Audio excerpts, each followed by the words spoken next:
신용장은 원칙적으로 취소 불능이고요. 그 지급인 부분에 많이 실수를 하는데요. 아닙니다. 신용장에서는요, 환원미 지급인을 누구로 해야 되는지가 분명하게 명시되어 있기 때문에, 자, 다음 이제 그 43P 필드 보시면 파셜 신먼트라고 해서 이것을 이제 그 분할 선적이라고 해서 분할 선적은, 자, 계속 볼게요. 사인드 커머셜 인보이스 인 3폴드라고 돼 있죠. 물론 이제 그 송장에서 그 서명을 안 하는 경우는 없거든요. 하지만 신용장 통일 규칙 UCP에서 뭐라고 규정하고 있냐면요, 신용장에서 별도로 요구하지 않는 한 송장에 서명은 할 필요가 없다라고 하는데, 여기서는 사인드 인보이스라고 해서 이제 반드시 서명을 하라고 요구하고 있고요. 여기 사인드라는 말이 없으면 뭐예요? 뭐 서명 안 해도 딱히 문제가 되지 않습니다. 물론 송장을 서명 안 하는 경우도 없긴 하지만 사인드라는 말이 없으면 안 해도 상관은 없습니다. 커머셜 인보이스 보통 CI라고 말하죠. 자, 그래서 송장, 표준 송장을 제시하라 3폴드 세 통이죠. 자, 이렇게 원본 몇 통, 사본 몇 통 이런 말이 없이 복수의 서류 제시를 요구했을 때, 그럼 송장 원본 세 통을 제시하면 될까요? 사본으로 다 제시해도 될까요? 자, 뭐라고 규정하고 있습니까? 이렇게 원본 사본에 대한 특별한 명시 없이 복수의 서류 제시를 요구하는 경우 최소 한 통만 원본이면 되고요. 나머진 사본이어도 됩니다. 자, 그래서 물론 세 통 다 원본이어도 상관없지만 최소 한 통이니까 한 통 원본에 두 통 사본이어도 전혀 상관이 없다라는 거고요. 자, 송장은 뭡니까? 이렇게 거래와 관련된 모든 내역이 다 담겨 있는 그 명세서, 내역서가 이제 송장입니다. 뭐 커머셜 인보이스가 정식 명칭이고요. 그냥 흔히 인보이스라고 말하기도 합니다. 아니면 CI라고 말하기도 하고요. 실제 이제 실무하는 이제 중소기업에서는요, 이제 수출을 하긴 해야 되는데 이제 송장을 작성하는 방법을 몰라서 그냥 어떤 물품을 누구와 거래하는지만 알려주시면 저희 관세사들이 실제 송장도 대부분 그 작성을 다 해드립니다. 왜냐면은요, 여러분들이 이제 실제 수출 통관을 하기 위해 필요한 정보 있죠. 그걸 다 주시면 뭐예요? 그 정보를 가지고 사실 송장을 만들 수가 있기 때문에, 나는 무역하는데 송장 만들기가 너무 힘들어요 라고 하면은 조만간 송장 작성법에 대한 이제 영상을 올릴 거고요. 뭐 상관없습니다. 그냥 저한테 말씀해 주시면요, 제가 다 만들어 드립니다. 거래 내역서라고 해서 누가 누구한테 어떤 물건을 어떤 조건으로 거래했는지가 다 적혀 있는 겁니다. 이런 게 송장이고요. 뭐 양식은 법적으로 정해진 것이 없기 때문에 뭐 자유롭게 작성하시면 됩니다. 자, 다음에 이제 패킹 리스트. 포장 명세서죠. 자, 이건 굉장히 중요합니다. 물론 송장에도 포장에 관련된 부분, 즉 포장을 어떻게 했는지, 중량이 어떻게 되는지가 기재되긴 하지만 그 포장에 대한 부분이 상세하게 들어가는 게 패킹 리스트고요. 이 패킹 리스트가 있어야만 저희가 수출입 그 통관을 할 수 있기 때문에 이제 송장을 기준으로 하여서 그 포장에 대한 부분이 조금 더 상세화된 내역서라고 이해하시면 될 것 같습니다. 물론 이 부분도 작성 못 하셔도 됩니다. 저희가 다 만들어 드려요. 이 패킹 리스트도 3폴드, 세 통이라고 했죠. 그럼 당연한 얘기지만 똑같습니다. 원본, 사본 명시 없이 복수의 서류를 요구하는 경우 최소 한 통만 원본이면 되고 나머지는 사본이어도 된다라고 했습니다. 뭐 Certificate of Origin, 이게 뭐예요? 원산지 증명서죠. 원 카피니까 뭐예요? 한 통입니다. 그러면 원본, 사본 명시 없이 그냥 한 통이라고 했으니까 뭐예요? 이건 사본이어야 됩니까? 아니죠. 원본, 사본 명시 없으면 뭐예요? 최소 한 통은 원본이어야 됩니다. 그래서 원산지 증명서 한 통은 원산지 증명서 원본 한 통이면 되는 거고요.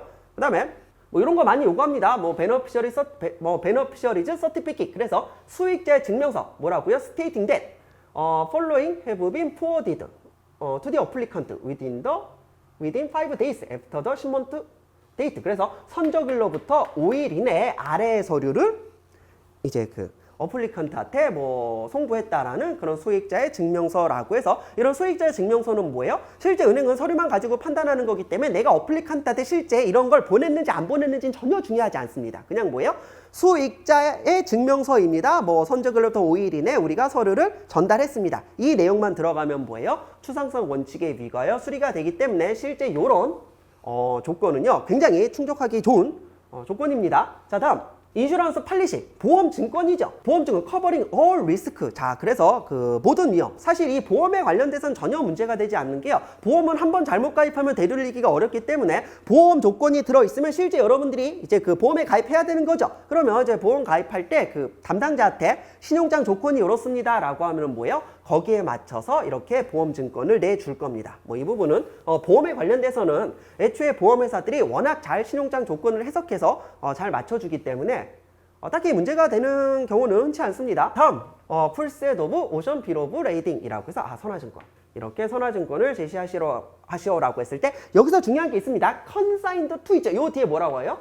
오더 오브 슈퍼라고 나왔죠. 이게 그 선화증권을 보시면 여기가 컨사인이 수하인 난이거든요. 여기 지금 뭐라고 나와 있어요? 투 오더 오브 슈퍼라고 돼 있습니다. 자, 그러니까 뭐예요? 투 오더 오브 슈퍼라고 적어야지 엉뚱한 사람 이름 들어가면 절대 안 됩니다. 자, 이렇게 그 선화증권에 관련해서도 뭐예요? 수하인을 누구로 알아? 그럼 아니면 가끔 이제 노티파이, 그래서 이 컨사인이 아래가 그 노티파이 파티 착화 통지처거든요. 여기를 누구로 하라라고 지시가 되어 있는 경우가 있습니다. 이 신용장 조건에서는 수하인에 대해서만 지시하고 있는데 대부분의 경우는 이 노티파이 파티 착화 통지처에 대해서도 규정하고 있기 때문에 신용장에서 이러한 부분을 지시하고 있다라고 하면 그 부분에 대해서는 분명히 준수를 해야 됩니다. 이게 실제 그 운송서류, 선화증권에서는 신용장 거래를 하면 하자가 많이 잡히고 이제 보험서류는 하자가 많이 안 잡히거든요. 그 이유가 있습니다. 보험은 굉장히 중요하고 되돌릴 수가 없기 때문에 신용장 조건을 미리 보험회사한테 알려주면은 보험회사가 거기에 맞게 세팅을 잘해주는 편이라고 했죠. 하지만 선화증권은 달라요. 사실 이게 신용장이 돈에 관련된 부분이기 때문에 이 선화증권 하나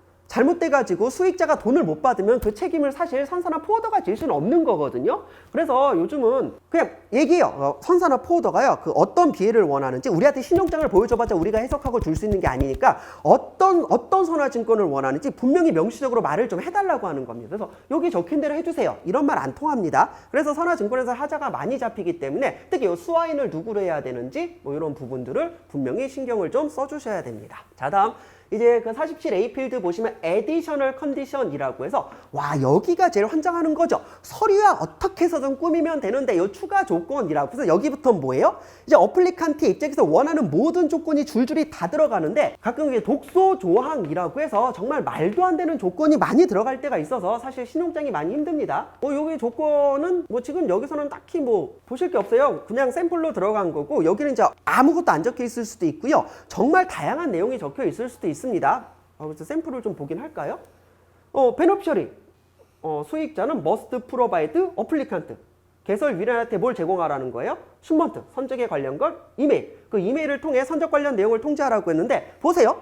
조건이 있으면 반드시 이 조건을 심사할 수 있는 서류가 같이 기재되어 있어야 되거든요. 하지만 서류명 없이 조건만 요구했죠. 우리는 이것을 이론에서는 비서류 조건이라고 해서 뭐예요? 조건은 있는데 서류가 없는 거죠. 자, 그래서 우리는 이거 무시하시면 됩니다. 그럼 은행이 어떻게 심사할 건데요?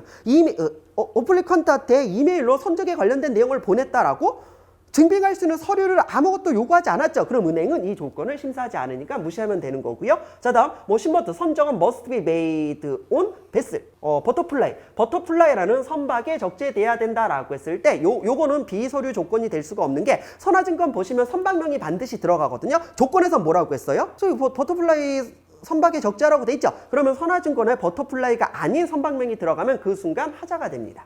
자, 다음에 goods must be inspected by applicant prior to shipment. 어플리칸트 개설 위례인에 의해 선적되는 검사가 돼야 된다라고 하는데 이것도 어플리칸트 위에 검사가 이루어지고 그런 검사가 이루어진 거를 뭐 검사 증명서에 뭐 기재하시오 이렇게 적혀 있는 게 아니고 조건만 있기 때문에 비서류 조건이라고 해서 이 부분도 무시가 될 수 있습니다. 자, 다음 goods must be of India와 차이니스 오리진. 그래서 뭐예요? 원산지는 뭐 인도 또는 중국이어야 된다라고 했을 때 위에서 원산지 증명서를 요구했죠. 그럼 이 원산지 증명서에 뭐예요? 다른 원산지가 들어가서는 안 된다는 겁니다. 그럼 보세요. 아니 여기서 지금 서류를 명시하지 않았는데 왜 4개가 다 비서류 조건이 돼야지 2개만 비서류 조건이고 2개는 비서류 조건이 아니냐라고 했을 때 일단 서류명이 없이 조건만 요구하면 비서류 조건이거든요. 하지만 요 비서류 조건을 완전히 무시할 수는 없는 게 여기에서 규정하는 내용과 상충되는 내용이 들어가서는 안 됩니다. 그러다 보니까 뭐예요? 버터플라이 선박에 적재하시오라는 건 뭐예요?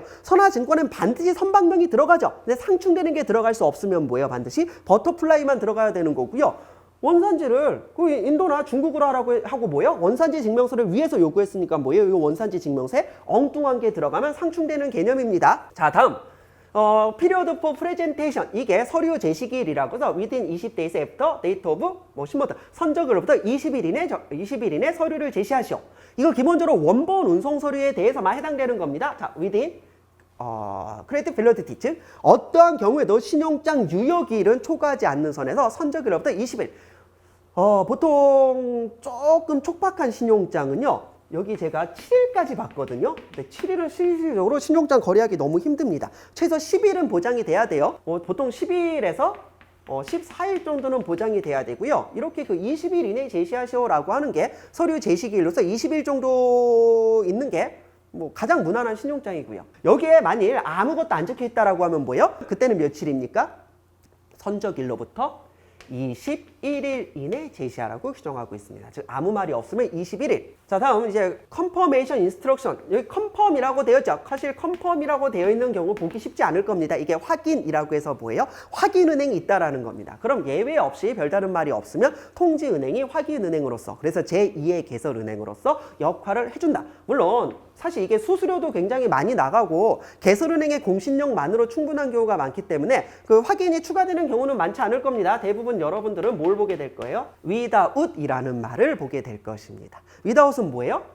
즉 confirmation에 without 되어 있죠. 이건 뭐예요? 확인은행이 없다라는 겁니다. 확인은행 없으니까 뭐예요? 네가 일치하는 제시를 했을 때 그 지급에 대한 보증은 개설은행만이 할 것이며 개설은행이 망하거나 뭐 개설은행이 도망가면 어쩔 수 있겠냐? 없지. 이런 느낌입니다. 자, 그래서 without으로 되어 있으면 뭐예요? 확인은행이 없는 거. confirm이라고 되어 있으면 확인은행이 있는 건데 실제 실무에서 확인은행이 되어 있는 경우를 보기는 쉽지 않을 겁니다. 뭐 마지막에 그 지시사항은 개설은행과 지정은행 간의 문제이기 때문에 이제 무시하시면 되고요. 자, 이게 사실 요 정도 신용장이면은요, 굉장히 표준화된, 굉장히. 자, 그러니까 뭐예요? 그냥 요 정도 서로 주면 우리도 너한테 돈을 잘 주겠다라고 해서 서로 이제 그 셀러와 바이어, 즉 매도인과 매수인이 서로 선의로 거래를 하되 뭐예요? 바이어, 이 매수인의 입장에서 반드시 이런 서류가 들어와야 할 때 정도 이용되는 뭐 그 정도 느낌으로 이제 굉장히 그 무난한, 사실 제가 10년 정도 그 신용장 업무를 해왔지만요, 요렇게 단순한 신용장은 진짜 보기 힘들거든요. 대부분은 훨씬 더 많은 서류, 훨씬 더 많은 조건, 힘들어요. 사실 뭐 요 정도 신용장이면 크게 문제가 없겠지만 실제 여러분들이 받는 신용장은 훨씬 더 내용이 복잡하고 훨씬 더 난이도가 높을 겁니다. 그래도 일단 신용장을 받았을 때 요런 느낌이겠구나 정도 기억해 주시면 되고요. 하나만 더 말씀을 드릴게요. 신용장이 왜 어려운가 했더니요, 다 대문자로 적혀 있습니다. 신용장에 소문자로 적혀 있는 경우는 없을 거예요. 왜 그래요? 이렇게 있을 때 이게 대문자 소문자를 섞었으면 뭐예요?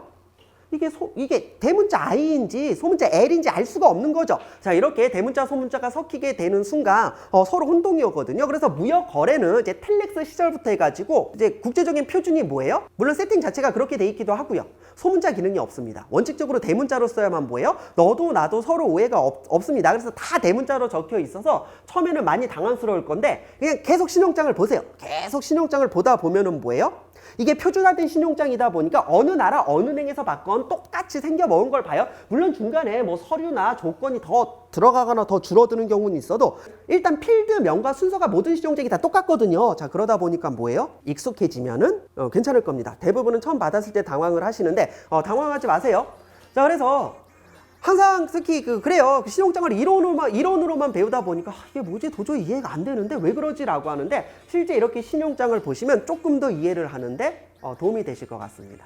저는 여기까지 하고요. 기회가 된다라고 하면 신용장의 이런 상세한 조건들과 신용장 통일규칙 UCP에서 이 부분을 어떻게 규정해서 어떻게 처리해야 되는지, 아니면 신용장에서 발생할 수 있는 이슈라던가 리스크 관리 방법은 무엇이 있는지 조금 더 현직자, 실무자를 위한 고급 지식을 알려드릴 수 있는 시간이 있었으면 좋겠습니다. 그럼 오늘은 여기까지 하겠습니다.